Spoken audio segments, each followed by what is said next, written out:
have the pleasure of introducing MarioCavolo from Scott PR on behalf of the European and Swedish chambers. So please welcome Mario.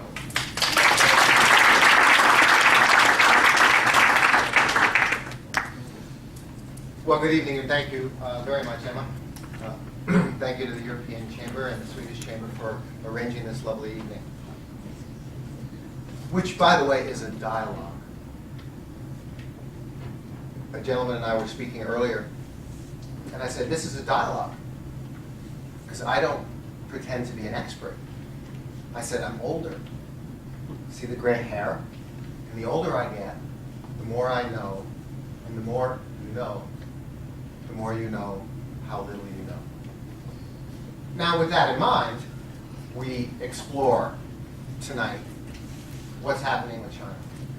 What's really happening? Because actually what's happening on a daily basis are the little things that you all notice. And you dismiss them. And the reason that you dismiss them is because we're just too busy. So we dismiss them. Like the time that I was,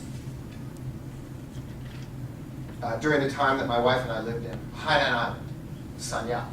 By all means, a fourth-tier fishing village city, if you've ever been there. Love the beaches, like many tropical places. And I was standing in line at the Bank of China and looked to my left and saw a rather tattered-looking man. We know those tattered-looking people. And there he was, very plain, very tattered-looking. And I noticed his tattered nylon bag. Now, again, we're all busy having and enjoying and doing and being in our own lives. So we just don't think much more about it. I did. And that's how I ended up writing the book. That's the kind of thinking. I'm the person who, and even with clients, I want to notice what everybody else isn't noticing. And what I noticed was that he was holding this old tattered nylon bag, but it was really bulky. Now, if you've been here in China for more than a few years, you know and I know that that bag had $50,000 in it. You know? And you just have to, there's only one possible response to that. Yeah, that's the only possible response. But there's a second response. And the second response was for me to wonder, what's really going on here? In terms of the way human beings filter information. We filter information by positive or negative, or we filter information by rule versus exception. My father was an exception thinker. I'm an exception thinker. But sometimes I would tell the rule to my dad. And my dad would, of course, immediately bark back at me with the exception to the rule. And since he was my dad, he was right. And I did what he said, of course. I mean, that's that. So, but you see what I mean? He was always the person who thought of the exception to the rule. And I began to wonder, to how much of a degree is this tattered-looking gentleman with this tattered nylon bag with $50,000 in it an exception? But wait a minute, maybe he's more of the rule. And how much is the case in that regard? You see what I mean? So we start exploring that this evening. We're going to talk a lot tonight about trillions of dollars. And later on, we're going to talk about how impossible it is to even fathom what that means in terms of how much money that really is. But you are now right away thinking, yes, we're going to talk about all the rich people in China because we're going to talk about trillions. And I want to make it very clear, that's exactly who we're not going to talk about tonight. I have absolutely no interest this evening to talk about the state of affairs of the ultra-wealthy people. We're here to talk tonight about trillions that's in the hands of the lower and middle classes. And how does that appear, and how does that characterize itself, and what does it mean for the future? Okay. We'll go back very, very quickly through some slides here in the front, which give us a macro picture first, because I need to set the stage, the idea of how I've approached this, but also the global macro stage. So before we talk about China, I want to give you a little bit more background in terms of myself and the global picture right now, and then we take a look at China. So very, very quickly, I just want you to know, I do this kind of work all of my life. Ever since I was 19 years old, I walked into a Toastmasters meeting and said, I want to be a professional speaker. Teach me. And that's what I did. And I was 19, and I'm 53 now, so that was a really, really long time ago. And I've never deviated from that business. I'm in the communications field for that many years, and to that degree, I know what I'm doing, we hope. Right? So I work with a lot of clients, but the point is not to look at the client list, but to notice the different sectors that they're in. So in other words, there are many of you here who are, for example, a high-level executive with one particular company in one particular industry. And if you've been in China for 10 or 14 years, like myself, it's fantastic, and I admire you for being in that position.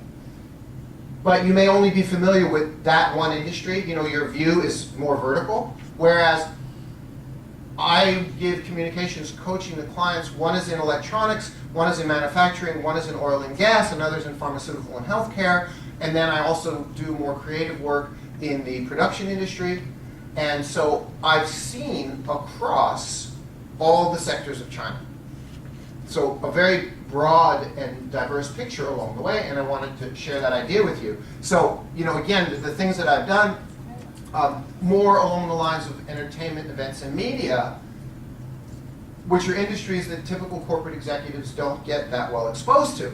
Some of you may remember that 6 months ago or so, I was on TV a lot because I played Doolala's boss in the TV series Doolala. Great, wonderful. So I lived on a production set for 10 days. Believe me, that wasn't wonderful. It's not fun at all, okay?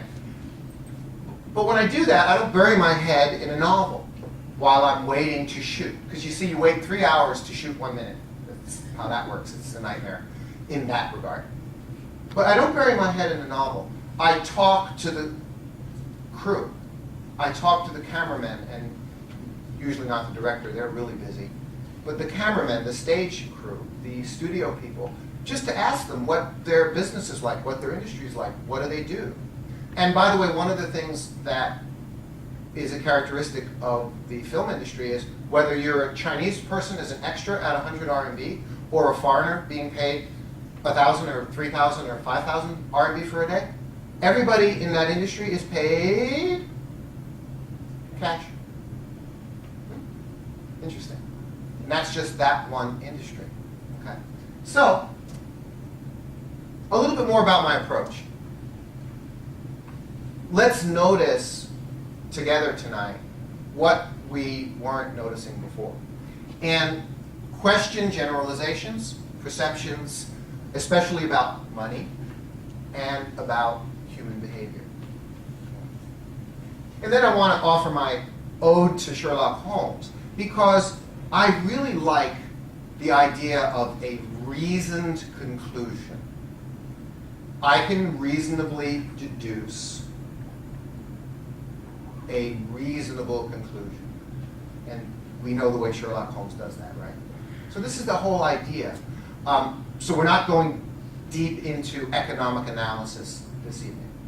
We look at a lot of deductive reasoning and what's also popularly known by Robert Cialdini as a motivator and convincer as social proof. Okay, social proof. And again, our focus is on that rising lower and middle class of China. Okay, so let's have the big picture. Let's take a very quick look at the big picture. In general, Western economic and societal pressures are bearing down. The West is mature in its economic cycle that began 60, 100 years ago. Whereas the rise of Asia led by China, and I think that's the right way to phrase it, is young. It started 10 years ago. So this is a very important paradigm to notice. We can look at problems in the West and problems in China. We're not here to discuss those. Those aren't the topic this evening. And we can blame this and blame that and analyze this and analyze that. But in terms of being a very large overall macro influence, we have this very common economic cycle issue. One side of the world is matured, The other is fresh and rising. Okay? So there's timing. The IMF says China #1 in GDP by 2017, if they're not already there in truth. The United States, United Nations and Goldman Sachs expect China's middle class to quadruple by 2020. Indira Nooyi, Pepsi's global CEO. The global economy will hit 210 trillion by 2040 with a 40% share in China. Robert Fogel, Nobel Prize winning economist, pretty much thinking the same thing. Today's world economy is $40 trillion. 40 years later, it's going to be about 210 trillion. So, well, that's just impossible. It's just too much. It's really only about 4% growth per year. Okay. So, am I saying we're going to have ongoing inflation like we've had for the last 50, 60 years? Yeah, that seems likely. McKinsey, U.S. Census Bureau stats, in less than 15 years, China's wealthy and upper middle class combined will be twice the size of its U.S. counterparts. Very hard thing to fathom what that really means. Their Great Rebalancing Report, China households with mainstream income of 16 to 34,000 will rise from just 6% in 2010 to an estimated 15% now, that's my estimate, to 51% by 2020. That's only 6 years from now. Oops. I don't know. Was that mine? It was mine. You know why? Look at this.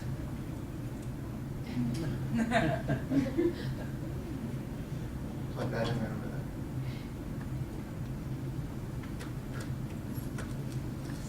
There we go. But now let's go more to the real world. At middle class spending, China's baby boom. China's baby boom.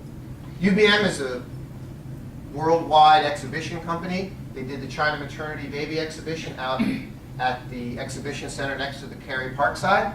July 2012, it was the largest baby exhibition in the world. It had 100,000 square meters of floor space, and it had record attendance. So in other words, what happened was, all of China's people driving Ferraris and Mercedes went to that exhibition. No. You see? Yeah, you see what I mean? Who went to that exhibition? The middle class. The middle class. You see the point? Very, very real world indicative of where the demand is coming from. Most recent real world evidence. Apple's newest iPhone 5S Gold sold out in one day in mainland China and Hong Kong, and Apple asked suppliers to increase production 33%. I ask you again, so who bought all of the Apple 5S Golds? The people driving the Ferraris and the Lamborghinis and the Mercedes and the BMWs? I don't think so. I think they probably bought about 20% of them. Who bought 80% of them? The middle class, the rising middle class. Now, we can confidently say that really, really, really rich people don't go to the movies. Can we be okay with that? Who goes to the movies? We do. You know, I'm assuming there aren't any billionaires in the room. You know, I mean, they just, right? I mean, the majority of people who go to the movies. So we look at the administration of radio, film and, excuse me, television. We had US $2.7 billion in revenue in 2012. Please excuse me, which is up 40% from 2011. And now the first half of 2013 was already on track for $3.6 billion. Domestic movie ticket sales being up at 144%. And paying $10, $15 a ticket doesn't seem to be stopping it, which is really expensive to go to a movie. So again, I'm suggesting middle class spending. Interesting. Luxury auto sales. I'm trying to make a joke. So what? Luxury auto sales. Who cares? Well, because luxury auto sales. I mean, luxury cars are everywhere. It's amazing. Everywhere I turn, there's a Mercedes and a BMW. Nah, come on. Total sales were 536,000. BMW 182. Mercedes 98. Audi's #1 with 228. Mercedes is flat. They're having a little bit of a hard time against their competitors. BMW sales up 31% 2012, 2013. Yeah, see, that's the dialogue. That's the party line. Oh yeah, China's wealthy or so wealthy. Okay, yeah they are, but I don't know. I'm more impressed by 15 million middle-class cars being sold than I am by 500,000 luxury cars.